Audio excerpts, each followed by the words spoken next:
Assalamualaikum warahmatullahi wabarakatuh. Perkenalkan, nama Bagus Abadi, NPM 19312166, dan rekan saya Aulia Rahma Salsabila, NPM 19312104. Baik, kami di sini akan menjawab semua pertanyaan yang diberikan kepada kelompok kami. 1. Pastikan lensa proyektor bersih dan periksa lagi apakah proyektor tersebut masih berfungsi dengan baik. 2. Menempatkan unit di depan layar dalam rentang jarak proyeksi dan menyelesaikan cincin fokus untuk mendapatkan gambar yang sesuai. Baik, saya akan menjawab pertanyaan dari kelompok Bakso Malang. Apakah resolusi video di layar tancap ditentukan? Iya, tergantung dari proyektor. Film dengan resolusi video 1920 kali 1080 Full HD dan tata suara 5.1. Karena video dengan resolusi ini cukup mumpuni untuk diproyeksikan ke layar besar. Tentunya jika menggunakan proyektor yang resolusinya mencukupi. Penyebab layar tancap cahayanya meredup tidak jelas. Ada beberapa faktor yang bisa menyebabkan tampilan proyektor menjadi redup. Salah satunya ialah faktor usia penggunaan lampu proyektor yang cukup lama. Biasanya lampu proyektor akan terlihat redup bila sudah dipakai lebih dari beberapa jam. Namun, ada beberapa faktor lain yang bisa juga menyebabkan tampilan proyektor menjadi redup, yaitu lama waktu pemakaian lampu proyektor, lensa kotor, dan posisi lampu kurang pas. Baik, saya akan menjawab pertanyaan dari kelompok Tropika. Kendala apa saja yang biasanya dialami saat pemutaran layar tancap? Jawabannya memerlukan tempat yang luas.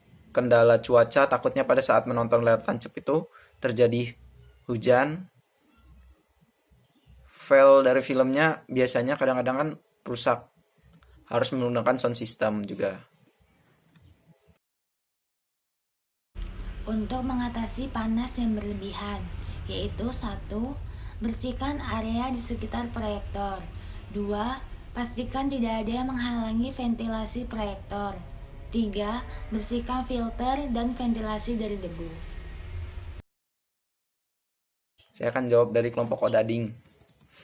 Jika dilihat secara dekat, cahaya di layar putih sebetulnya terdiri dari beberapa warna. Kemudian sebutkan namanya dan gabungan dari warna tersebut akan membentuk gambar apa? Di sini saya kurang paham ya dengan pertanyaannya. Jadi saya menyimpulkan cara kerja proyektornya. Proyektor bekerja berdasarkan prinsip pembiasan cahaya yang dihasilkan oleh panel-panel LCD. Panel ini dibuat terpisah berdasarkan warna-warna dasarnya seperti merah, hijau, dan biru RGB sehingga mendapatkan 3 panel LCD dalam sebuah proyektor. Itu. Perbedaan layar tancap dan bioskop. 1. Fasilitas di bioskop lebih mewah dibandingkan dengan menonton layar tancap. 2. Layar tancap di alam terbuka sedangkan bioskop di dalam ruangan. 3. Menonton layar tancap gratis sedangkan menonton bioskop berbayar dan terbatas dengan waktu. Baik, selanjutnya saya akan menjawab dari kelompok TikTok. Mengapa layar tancap kalah tenar dengan bioskop? Kalah tenar karena fasilitas di bioskop lebih mewah dan nyaman dibandingkan dengan nonton layar tancap. Proses menghidupkan layar tancap. Pertama, pasang kaki penyangga dan dudukannya. Kemudian letakkan proyektor di dudukan tersebut dan pasang baut kaki proyektornya.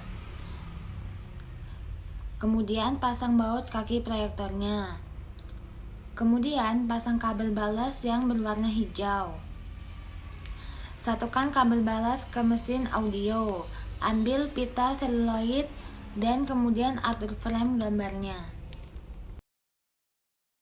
Saya menjawab kelompok dari Binyawak. Apa dampak negatif layar tancap? Dampak negatifnya terlalu rendahnya dalam sisi keamanan, berbeda dengan sisi keamanan bioskop. Contoh, sering terjadi aksi kriminal oknum tertentu. Banyak permainan yang menimbulkan perjudian seperti koprok, roulette, dan lain-lain. Tidak bisa digunakan kembali karena sifat seluloid ini sangatlah sensitif terhadap cahaya. Jika terkena cahaya, maka seluloid tersebut akan terbakar dan tidak dapat digunakan untuk perekaman. Apalagi terkena goresan akan membuat hasil film tersebut rusak. Baik, saya di sini akan menjawab pertanyaan dari kelompok ceker mercon. Nama kain yang digunakan pada layar tancap? Jawabannya kain apa saja, yang penting warna dari kain tersebut harus warna putih dan ukurannya 3 x 4 meter. Atau menggunakan belakang dari banner juga bisa. Alat pengoperasian layar tancap: 1. Aliran listrik. 2. Kain berwarna putih. 3. LCD proyektor. 4. Sound system. 5. Tiang penyangga kain. Selanjutnya, pertanyaan dari kelompok sebelah. Siapa penemu layar tancap dan sejak kapan mulai berkembang? Ditemukan oleh Thomas Alva Edison dan berkembang dari tahun 1893 sampai dengan sekarang. Baik, saya di sini akan menjawab pertanyaan dari kelompok penguin. Bagaimana cara pembuatan film seluloid atau pita film yang digunakan pada proyektor layar tancap? Jawabannya, jika seluloid belum digunakan untuk perekaman gambar, maka tersedia juga dengan ukuran yang panjang. Mengingat perekaman sebuah peristiwa saja membutuhkan beberapa frame. Oleh karenanya, seluloid ini dikenal dengan pita seluloid. Panjang dari seluloid juga menentukan durasi perekaman gambar yang dilakukan. Film awal dari Lumiere memiliki durasi yang pendek, sesuai dengan panjangnya pita seluloid yang tergulung yang ada di dalam bagasi kamera. Pada masa berikutnya, seluloid yang tergulung di dalam bagasi kamera memiliki panjang pita lebih panjang daripada masa film. Sifat seluloid ini sangat sensitif terhadap cahaya. Jika terkena cahaya, maka seluloid tersebut akan terbakar dan tidak dapat digunakan untuk merekam. Baik, sekian dari kami akhiri. Wassalamualaikum warahmatullahi wabarakatuh.